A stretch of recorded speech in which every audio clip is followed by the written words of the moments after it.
Nous sommes toujours en direct depuis le plateau du Matin TV à la 11e édition du Salon international d'agriculture de Meknes. Le ballet de nos éminents invités continue et j'en reçois un éminent, un ami africain qui nous vient de Côte d'Ivoire. C'est monsieur le ministre des Ressources animales et halieutiques, monsieur Kobena Kouassi Adjoumani. Bonjour monsieur le ministre. Bonjour. C'est la première fois au Salon d'agriculture de Meknes. Vos impressions? Non, ce n'est pas la première fois. J'en suis à ma 3e participation. Et j'étais aussi au salon Haliotis à 2 reprises. Donc, vous êtes un connaisseur. Maroc. Alors, vos impressions sur cette 11e édition? Les impressions sont bonnes. Vous savez, je suis heureux et fier d'abord de participer à ce salon où nous avons découvert des nouveautés. Et nous ne sommes pas surpris parce qu'en matière d'agriculture et d'élevage, le Maroc est un modèle auquel nous voulons tous ressembler.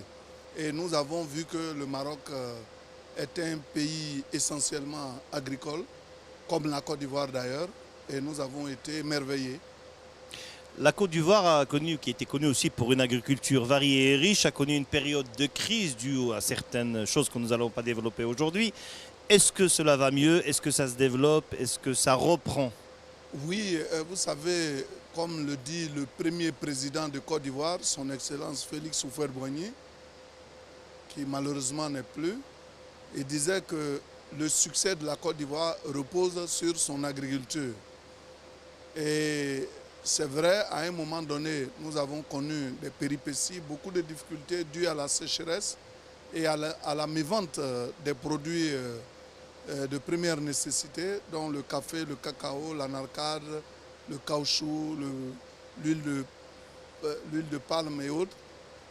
Et avec la crise, nous avons connu davantage de difficultés. Dieu merci, avec l'avènement de son Excellence le Président Alassane Ouattara, les choses sont en train de se régulariser.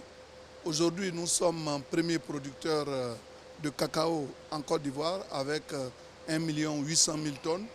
Nous sommes premier producteur de noix de cajou avec plus de 800 000 tonnes.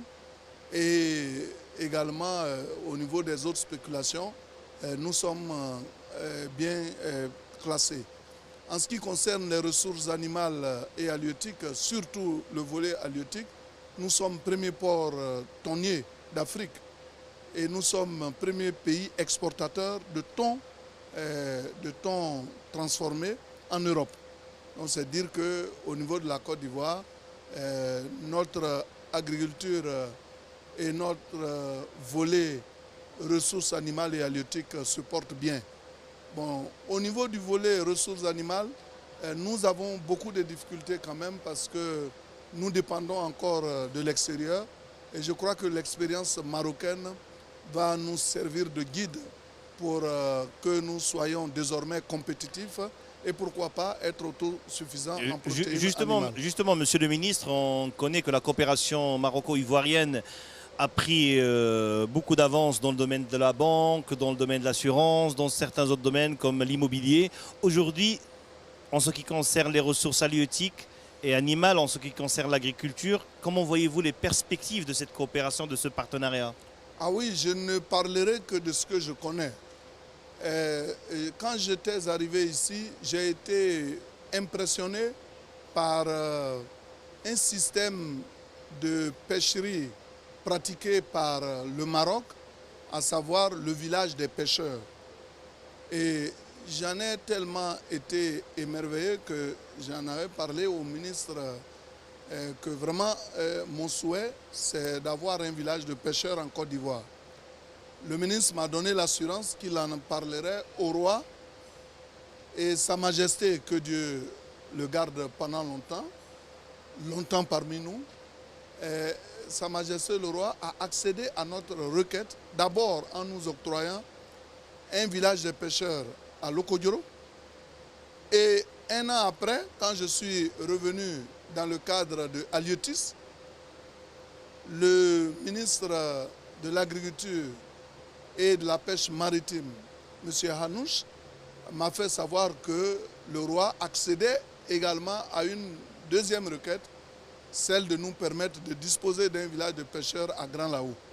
Le roi lui-même, il était à Abidjan, il a posé la première pierre et aujourd'hui, le premier projet est en train d'être exécuté.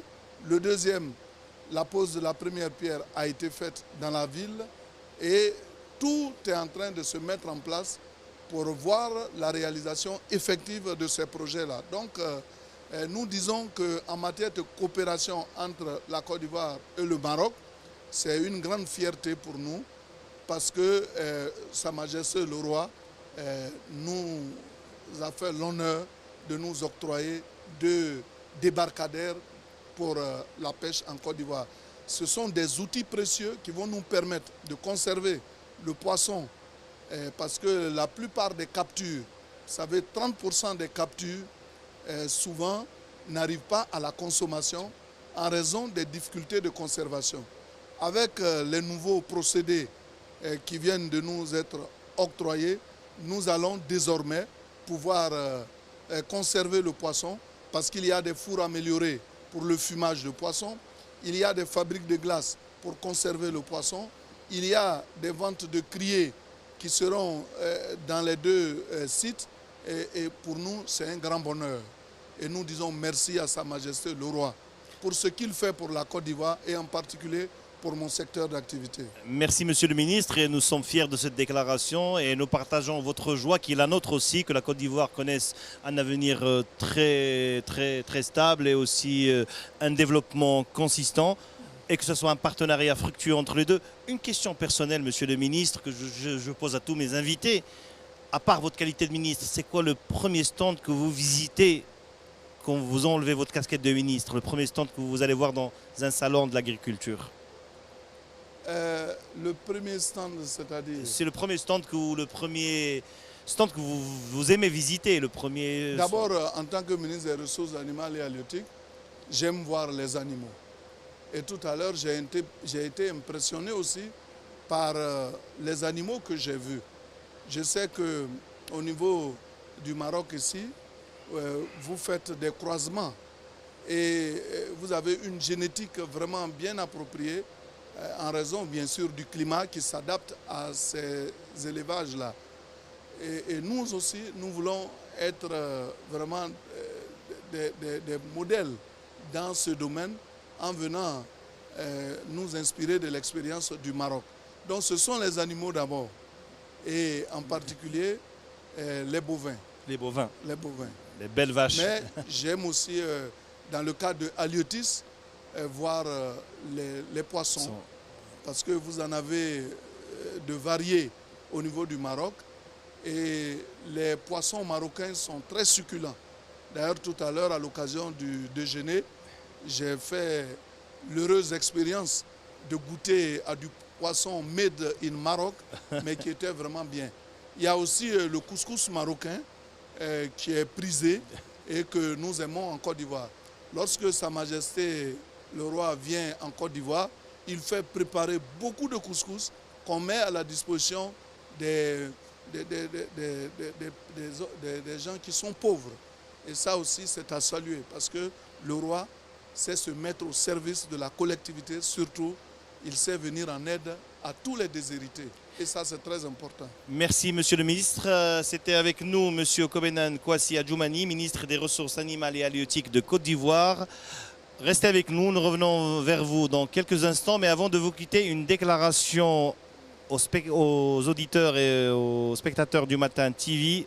Monsieur le Ministre, à vous la parole. Un petit mot.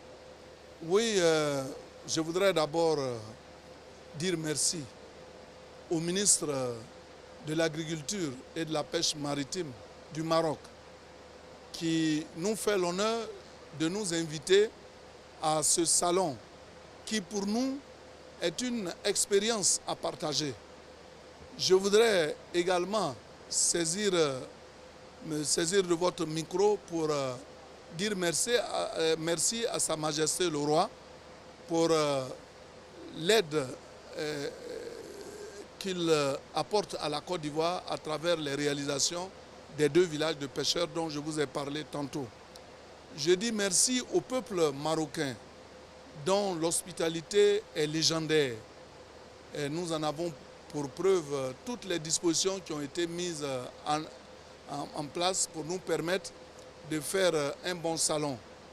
Et je voudrais également saluer les opérateurs agricoles du Maroc qui font du succès dans leur réalisation.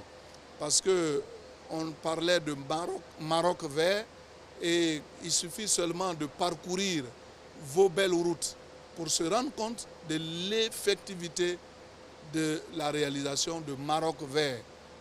Parce que le Maroc contribue à nourrir le monde. Et nous voudrions pour cela dire merci au peuple marocain qui est un peuple travailleur. Mais nous disons merci à Matin TV qui nous permet d'être là et également qui fait de belles émissions pour le monde entier et en particulier pour le Maroc. Mon souhait, c'est de voir Matin TV prospérer davantage et avoir beaucoup d'auditeurs, beaucoup de téléspectateurs, comme c'est le cas pour les grandes télévisions. Et je sais qu'en la matière, vous rivalisez d'ardeur avec elles. Merci.